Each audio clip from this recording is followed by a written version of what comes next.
अस्सलाम वालेकुम dear students, उम्मीद है आप सब खैरियत से होंगे। आज का ये जो लेक्चर है ये बहुत ही इंपॉर्टेंट है लॉ गेट एस्पिरेंट्स के लिए। आज का ये जो लेक्चर है इसका बेसिक पर्पस ये है कि अक्सर स्टूडेंट्स क्यों फेल हो जाते हैं लॉ गेट के अंदर, किस तरीके से इस पेपर को क्रैक किया जाए और किस स्ट्रेटजी से हम जो है 80+ स्कोर कर सकते हैं। 80+ तो बहुत दूर की बात, स्टूडेंट्स 50 भी नहीं ऑब्टेन कर सकते। क्यों नहीं कर सकते?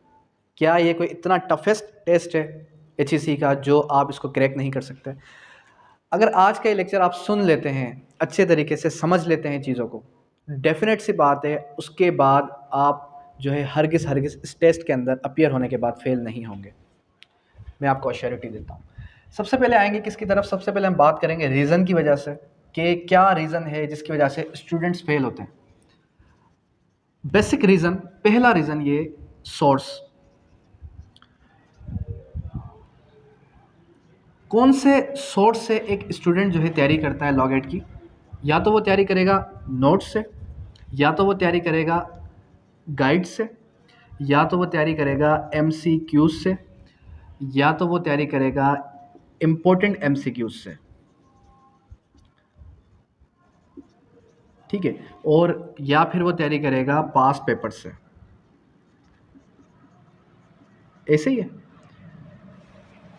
अब ये सोर्सेज हैं एक स्टूडेंट का, कोई भी एक लॉ का स्टूडेंट है, क्योंकि जब वो LLB करके आते हैं तो उनकी एक साइकी बन चुकी होती है कि हम LLB के अंदर प्रीवियस पेपर्स को देखकर हम जो है एग्जाम्स क्रैक कर जाते थे। अब लॉ गेट का टेस्ट आया, MCQs टेस्ट है, तो डेफिनेट सी बात है वो किस तरफ मूव करेंगे? प्रीवियस जितने भी लॉ गेट हैं उनके पेपर्स को उठा लेंगे, या फिर नोट्स की तरफ आगे जाएंगे, या फिर गाइड्स की तरफ चले जाएंगे, या फिर इंपॉर्टेंट MCQs की तरफ चले जाएंगे, या फिर जो MCQs की एक पर्टिकुलर जो है PDF शेप में जो भी गेस्ट पेपर्स या MCQs हैं उसकी तरफ मूव ऑन करेंगे। ये एक जो है हर स्टूडेंट का 99% स्टूडेंट की साइकी बन चुकी है कि हमने इन सोर्सेज से लॉ गेट की तैयारी करनी है। और मेरी नज़र में इनमें से सारे के सारे सोर्सेज गलत हैं। ये सारे के सारे सोर्सेज हरगिज़ गलत हैं।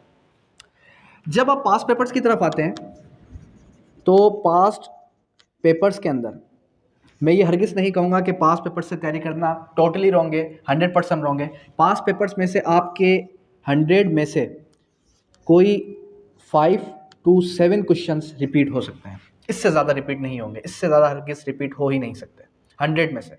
ठीक है, पहला सोर्स इनमें से चलो ये मान लिया एक सोर्स आपका ठीक है। सेकेंडली बाकी जितने सोर्सेज हैं, नोट्स हो गए, MCQs हो गए, इंपॉर्टेंट MCQs, गाइड्स, ये वो सब के सब गलत हैं। इनमें से अगर कोई भी सोर्स अभी रिसेंटली आप यूज़ कर रहे हैं तो उसको आप साइड कर दें, उसको आप हरगिज़ यूज़ ना करें। अब बात करते हैं किसकी? अब बात करते हैं कि मेन जो हमारा सोर्स है वो सोर्स कौन सा होना चाहिए। जितने भी मेरे लेक्चर्स उठा लें यूट्यूब पे जो भी अवेलेबल हैं, जो कि पब्लिक लेक्चर्स हैं, तो उन पब्लिक सारे के सारे लेक्चर्स के अंदर, इवन दो जो हमारी रेगुलर क्लासेस होती हैं डेली बेसिस पे, उन क्लासेस के अंदर भी मैं स्टूडेंट्स को यही कहता हूँ कि आपने बैरेक्ट्स की तरफ आना है। कहाँ आना है? Bear acts. अब ये बैरेक्ट्स है क्या?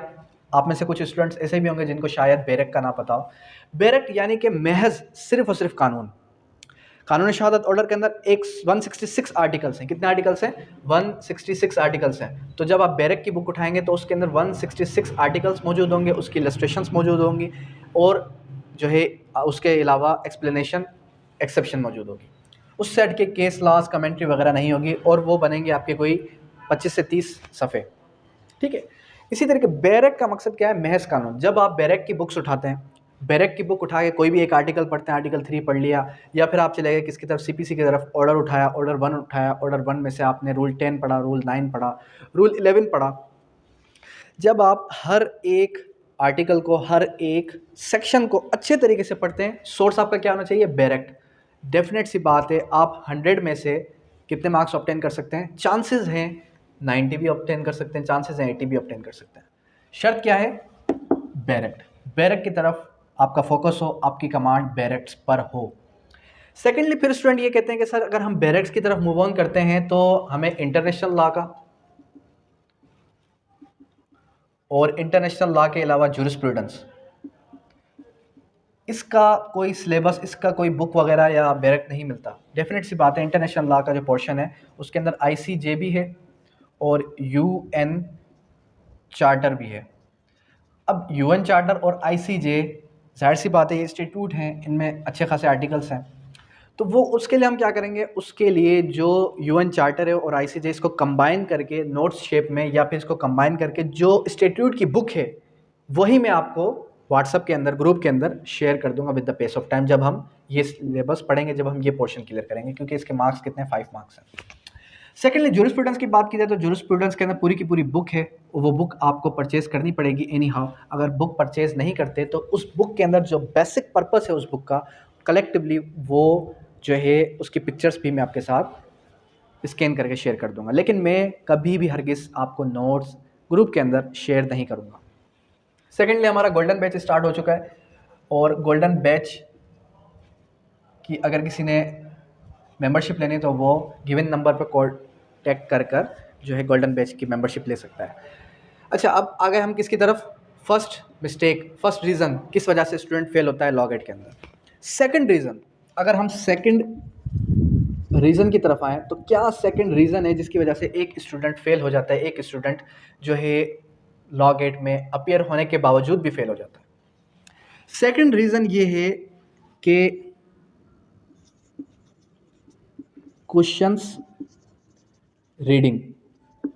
मैंने कोई 20 बार कहा होगा स्टूडेंट्स को कि जब आप लॉ गेट के टेस्ट के अंदर अपीयर हो रहे हैं, टेस्ट के अंदर अपीयर होने के बाद आपने सारे के सारे क्वेश्चंस को गो थ्रू करना है, सारे के सारे सवालों को अच्छे तरीके से पढ़ना है, समझना है, फिर उसका आंसर देना है। लेकिन स्टूडेंट्स क्या करते हैं, आधी लाइन पढ़ी, एक लाइन पढ़ी, दूसरी लाइन आगे नहीं पढ़ी, एक लाइन पढ़कर ही उन्होंने अज्यूम कर लिया कि ये सवाल ये कह रहा है और इसका जवाब ये होगा, जबकि ऐसा होता हरगिज़ नहीं है। सवाल अगर लॉन्ग स्टेटमेंट का आया है तो डेफिनेट सी बात है, जब आप लॉन्ग स्टेटमेंट को अच्छे से पढ़ेंगे नहीं, लॉन्ग स्टेटमेंट को समझेंगे नहीं, आप उसको जवाब किस तरीके से देंगे। आधी स्टेटमेंट पढ़ी और उसको जवाब दे दिया बी ठीक है, सी ठीक है, ऐसा हरगिज़ नहीं करना।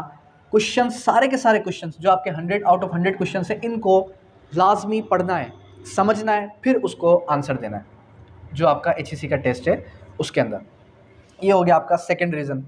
थर्ड रीज़न ये है कि स्टूडेंट्स पढ़ने के बावजूद, समझने के बावजूद भी पैनिक हो जाते हैं और वो बबल शीट को सही तरीके से फिल नहीं कर पाते, जिसकी वजह से, फिल ना करने की वजह से वो रह जाते हैं, उनके कुछ क्वेश्चंस रह जाते हैं।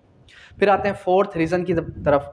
जो फोर्थ रीज़न है वो ये है कि स्टूडेंट्स क्या करते हैं, 100 मार्क्स का पेपर है और 100 में से उनको जो समझ में आया 70, 80, या टाइम नहीं मिला तो 95 क्वेश्चंस क्लिक करके आएंगे और 5 उनके रह जाएंगे एंड में। जब उनके 5 सवाल रह गए, डेफिनेट सी बात है वो 5 सवाल उसके ज़ाया चले गए। अगर वो लास्ट मूवमेंट पर 5 सवाल के पाँचों सवाल पर बबल शीट पर सही तरीके से क्लिक करता, टिक करता, उसमें से कोई 2 तो ठीक होते। अगर 2 ठीक होते तो अगर 48, 47 वाला है तो वो ऑटोमेटिकली पास हो जाता। अंडरस्टैंड।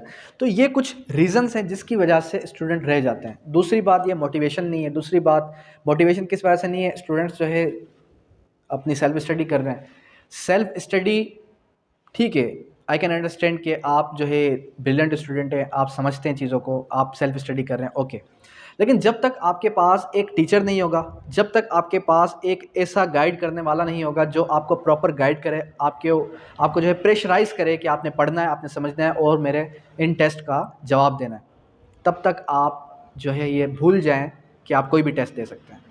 क्योंकि जब तक प्रेशर बिल्डअप नहीं होगा तब तक आप उसकी तैयारी नहीं कर सकते। एक और रीज़न भी है, वो रीज़न क्या है, वो रीज़न बताना भूल गया था मैं। वो रीज़न ये है सिंपली कि हमारे स्टूडेंट सर्किल के अंदर ये साइकी बन चुकी है। वो साइकी ये है कि जब तक टेस्ट अनाउंस नहीं होगा तब तक हम प्रिपरेशन स्टार्ट ही नहीं करेंगे। अभी जो है अप्रैल चल रहा है और मैंने आपको बताया कि नेक्स्ट जो लॉ गेट है वो कोई होगा आपका जून या जुलाई में। अब जब तक मई के अंदर अनाउंसमेंट नहीं होती, मई के अंदर जो है इश्तिहार नहीं आता न्यूज़पेपर के अंदर, उससे पहले पहले कोई भी स्टूडेंट बुक उठा के देखेगा भी नहीं।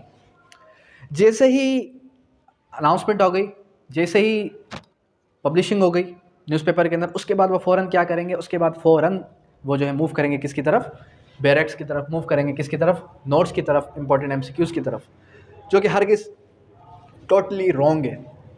करेक्ट क्या है, राइट क्या है? राइट ये है कि आप प्रिपरेशन अभी स्टार्ट कर लें। ये मत देखें कि रमज़ान है, ईद है, ये मत देखें, इन चीज़ों को साइड में कर दें। अपनी मसरूफियात को छोड़ के एटलीस्ट आप 2 आवर्स पर डे स्टडी करें। जब तक आप 2 hours per day study start नहीं करेंगे तब तक आप जो है ये भूल जाएं कि आप 100 out of 80, 100 out of 70 obtain कर सकते हैं। ऐसे भी स्टूडेंट्स हैं जिन्होंने 80 प्लस स्कोर किया है। जब मैंने लॉ गेट दिया था तो मेरे भी 89 मार्क्स आए थे। 89 कैसे आ गए थे? हाँ, मैं ये नहीं क्लेम करूँगा कि मैं बहुत अच्छा ब्रिलियंट था, बहुत ज़्यादा पढ़ा मैंने। पढ़ाने की वजह से ही मेरे जो है इतने ज़्यादा मार्क्स आए, 89 मार्क्स आए। अब 89 मार्क्स आने का तरीक़ेकार क्या था, किस वजह से 89 मार्क्स आए, मैं डिस्कशन करता था। आपने क्या करना है, आप में से कोई भी ऐसा स्टूडेंट जो ग्रुप में ऐड है, कोई भी ऐसा स्टूडेंट जो कि गोल्डन बैच के अंदर ऐड है, और उसको ऐसा कोई शख्स चाहिए जो उसको गाइड करे, जो उसको समझाए या फिर उसके साथ डिस्कशन करे, तो आप मुझे जब भी कांटेक्ट करेंगे मैं आपको उसका आंसर दे दिया करूँगा। डिस्कशन करना चाहते हैं, डिस्कशन भी मुझे कर सकते हैं डिस्कशन ग्रुप के अंदर। अंडरस्टैंड? इससे क्या होगा, इससे आपकी जो मेमोरी है वो भी बिल्डअप होगी। सेकेंडली क्या होगा, सेकेंडली आपके अंदर कॉन्फिडेंस डेवलप होगा। उसके बाद अब आते हैं किसकी तरफ, हमारा कोर्स कंटेंट क्या है। कोर्स कंटेंट डेफिनेट सी बात है 10 सब्जेक्ट हैं, इन 10 सब्जेक्ट को एटलीस्ट इस गोल्डन बैच के अंदर हमने 4 बार गो थ्रू करना है। जब एक सब्जेक्ट को हम 4 बार अच्छे तरीके से गो थ्रू करेंगे, एक एक आर्टिकल, एक एक सेक्शन समझेंगे, उसके बाद मेरी तरफ से कोई कसर नहीं रहती कि आप ये कहें कि सर आपने अच्छा नहीं पढ़ाया, आप ये कहें कि सर आपने कोई कसर छोड़ दी। ठीक है, मैं अपना 100% दूंगा। ठीक है, और आप भी अपना 100% दें। सारे के सारे क्लासेस अटेंड करें, सारे के सारे जो भी बैरेक्स हैं उनके ऊपर फोकस करें, और जितने भी वेब जनरेटेड टेस्ट हैं वो सारे के सारे वेब जनरेटेड टेस्ट भी आपने देने ही देने। उसके बाद इंशाल्लाह अल्लाह ने चाहा तो आप 80 प्लस मार्क्स के 90 प्लस भी स्कोर कर सकते हैं। अब यहाँ तक किसी किस्म की कोई क्वेरी, कोई भी क्वेश्चन है तो आप कर सकते हैं।